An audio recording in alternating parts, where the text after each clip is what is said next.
गैर सरकारी संशोधन को दिया है उतना ही समय सरकारी संशोधनों को दिया है। मैंने दोनों में कोई अंतर नहीं किया गया है। मंत्री जी को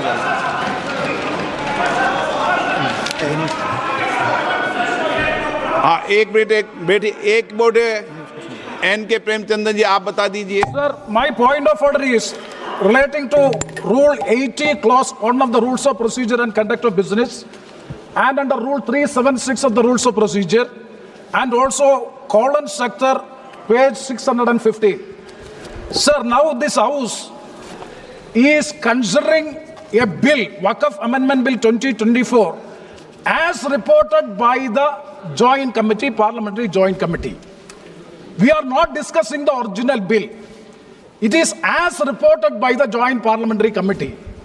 My definite question to the Honorable Speaker, sir, is whether the Joint Parliamentary Committee has the right to incorporate new provisions in the bill. It is beyond the powers and ambit of the Joint Parliamentary Committee. They have incorporated so many new provisions. I have no objection in respect of those provisions.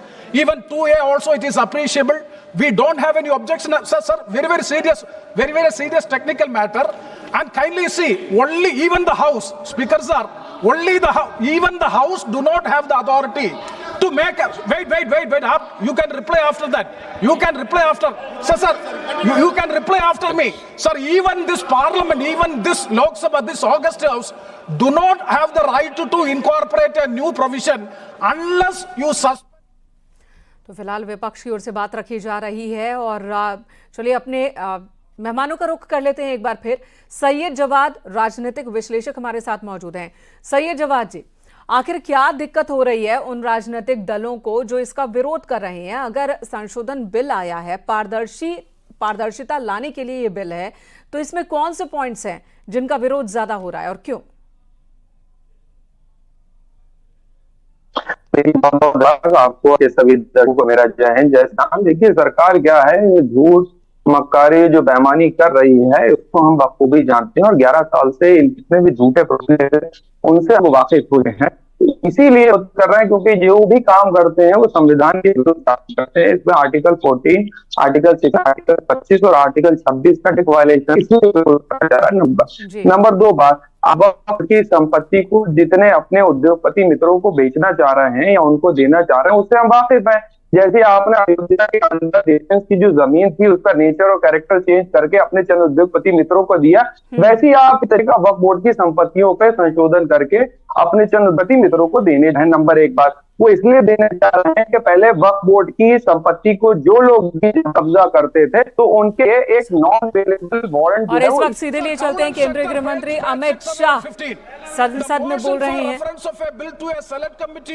May include instruction to the committee to consider matters other than those dealt with in the bill but relating to the subject matter of the bill. Instruction to the committee for amendments of such sections of the Parent Act as are not covered by the amending bill, whenever given, are to be specific and clear, unquote. Okay. That means unless and until the House specifically directed to go into this, they have no right to make new provisions in the bill. It is beyond the powers of the Joint Parliamentary Committee they have acted, for which I am seeking a ruling. आप बात खत्म करें। माननीय गृह मंत्री जी, आप बैठिए। ऐसा नहीं चलेगा माननीय सदस्य, मैंने सबको मौका दिया, प्लीज बैठिए आप। बैठिए। माननीय गृह मंत्री जी बोलेंगे। माननीय सदस्य ने जो पॉइंट ऑफ ऑर्डर उठाया है, मैं इसके हार्द को सदन के सामने रखना चाहता हूं। भारत सरकार की कैबिनेट ने इस बारे में एक बिल अप्रूव कर सदन के सामने रखा।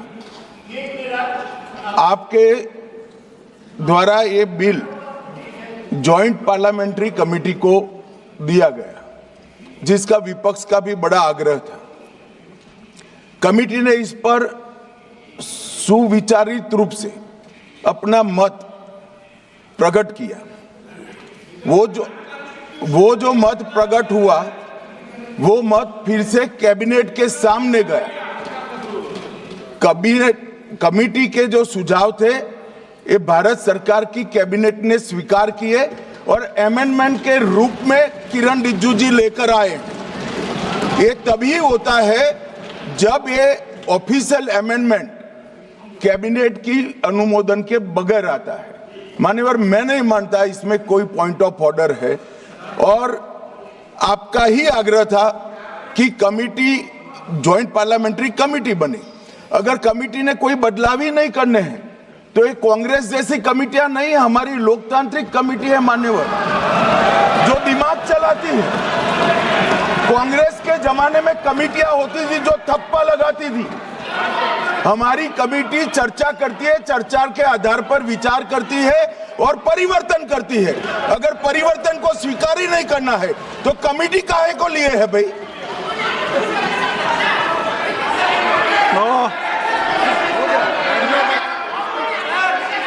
आप जब विधेयक पर चर्चा हो तो सबको मौका दूंगा।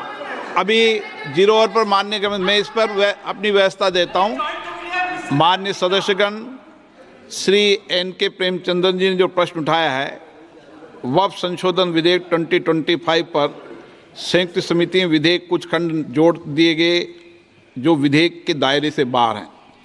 इस विषय पर मैं माननीय सदस्यों का ध्यान कौल और शकदर द्वारा रचित संसदीय पद्धति और प्रक्रिया की ओर आकर्षित करना चाहता हूं कि संयुक्त समिति की किसी भी विधेयक में संशोधन करने की शक्तियां बड़ी व्यापक और विस्तृत है। समिति किसी भी विधेयक में पूर्ण रूप से संशोधन कर सकती है या उसको पूर्णतः नया प्रारूप तैयार कर सकती है तथा विधेयक के सिद्धांत में परिवर्तन किए बिना उसका पूरा नाम और संक्षिप्त नाम भी बदल सकती है।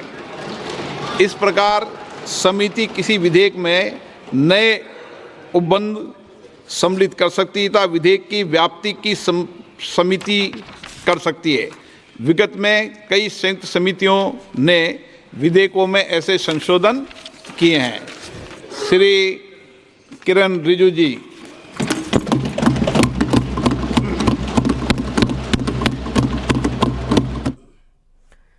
तो बहस चल रही है। किरण रिजिजू एक बार फिर खड़े हुए हैं। To move the motion for